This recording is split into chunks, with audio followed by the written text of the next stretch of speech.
Microsoft's Game Pass Ultimate was once the video game subscription service to rule them all. But now that Sony's PlayStation Plus Premium is on the scene, we've got options, and that's exciting. With both services offering hundreds of titles for a low monthly fee, which do you think is the better buy? Now, I realize this may launch us into console wars territory, but regardless, let us know in the comments below. In this video, I'll do a side-by-side comparison breaking down the most premium tiers of each of the two streaming services in terms of content, perks, pricing, and tech, in an effort to find out which one. Please note, we've included links in the description to various deals we found on both services to make sure you get the slickest deals, and if you happen to make a purchase through any of our links, Slickdeals may receive a commission. In terms of content, both subscription services offer a select library of games which can be played either natively downloaded to your console or streamed via the cloud. PlayStation Plus Premium members get access to over 700 games, including almost 400 titles from the PS4 and PS5 libraries, over 300 PS3 titles exclusively available via cloud streaming, and a few dozen old-school titles from the PlayStation and PSP through the PS2 eras. However, new releases are noticeably lacking. In comparison, Game Pass Ultimate has just under 500 titles made up of AAA favorites to indie gems, from the original Xbox all the way through to current gen, including many of the Microsoft first-party heavy hitters like Halo and Forza and more. While PlayStation Plus Premium wins in terms of quantity, these numbers are a bit inflated, with some titles being listed twice based on multiple generation releases, and the library has some very questionable selections, most notably in the PS3 library. On the other hand, Game Pass Ultimate is pretty robustly curated. You've got almost all of your favorite first-party hits, think Halo, Gears of War, Forza, Minecraft, plus your favorite Bethesda titles, Quake, Doom, Fallout, plus some of the most highly praised indies to come out of the ID at Xbox program like Dead by Daylight, Tabs, Ori, and Stardew Valley, plus EA Play's catalog of hits, think Mass Effect, Madden, FIFA, Sims, Titanfall, and Star Wars titles. There may certainly be an odd choice or something not right for you each month. It doesn't feel like any one of these titles is just there for filler. So while it may seem like Sony is going for a quality over quantity approach, whereas Game Pass delivers more worthwhile content, here's where we get into console wars territory. For every B or C list game in the PlayStation Plus Premium catalog, there's a first-party gem like Returnal, Horizon Zero Dawn, The Last of Us, God of War, or Marvel's Spider-Man to knock it out of the park. Sony's invested a ton in first-party games over the years, and they've got some really fantastic titles. Microsoft has made some strategic acquisitions and partnerships to fill out their catalog and prioritize launching large releases day one on Game Pass, which is huge and something we do not see from Sony.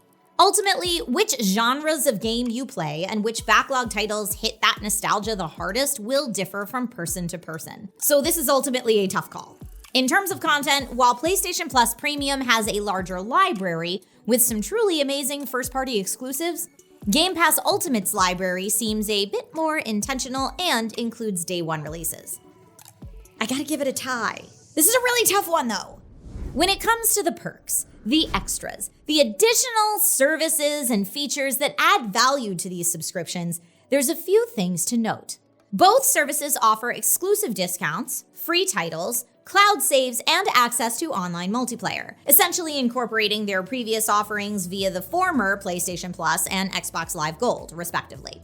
PlayStation Plus Premium gives players access to time-limited trials for some of their biggest games, with progress and trophies carried over if you decide to buy the full game at a future date.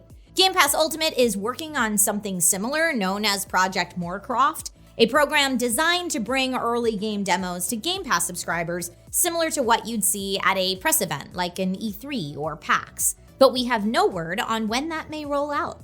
Game Pass Ultimate also offers some subscriber-exclusive in-game content and partner offers to sweeten the deal. In terms of extra perks, I'd say the two subscription services are pretty evenly stacked. Next, let's talk pricing. While each service offers multiple tiers, this video is all about the two most premium tiers. PlayStation Plus Premium is available for $17.99 monthly or $119.99 yearly, while Game Pass Ultimate is only $14.99 per month, But with no annual pricing model, it comes out to just under $180 for 12 months. Microsoft does have a $1 a month, 3-month deal for new members, and we've got links for days to not only that deal, but we often find other deals using multi-month gift cards, etc., to get Game Pass at a discount. Shh, don't tell anybody. Due to the lower monthly price, the low price trial, and the deal availability, I gotta give this one to Xbox Game Pass Ultimate. It's important to note when comparing these two gaming services that the tech behind them and their overall company mission, if you will, is inherently different. Sony's service is made to be an add-on service for PlayStation owners, and their focus is hardware first, with the service designed to be enjoyed on PS4 and PS5 devices. On an exciting note, PlayStation Plus Premium does offer content streaming on PC through a proprietary app. There are some drawbacks as it only works with certain PS4 and classic titles, which are not searchable, requires a DualShock 4 wireless controller, is a bit tricky on transferring save data from streamed to downloaded games, and does not support party chat. Whether streaming games to a PlayStation console or PC, the streaming quality is a mixed bag, working well for simpler games with fewer inputs, and really struggling in terms of latency for more recent timing-dependent titles.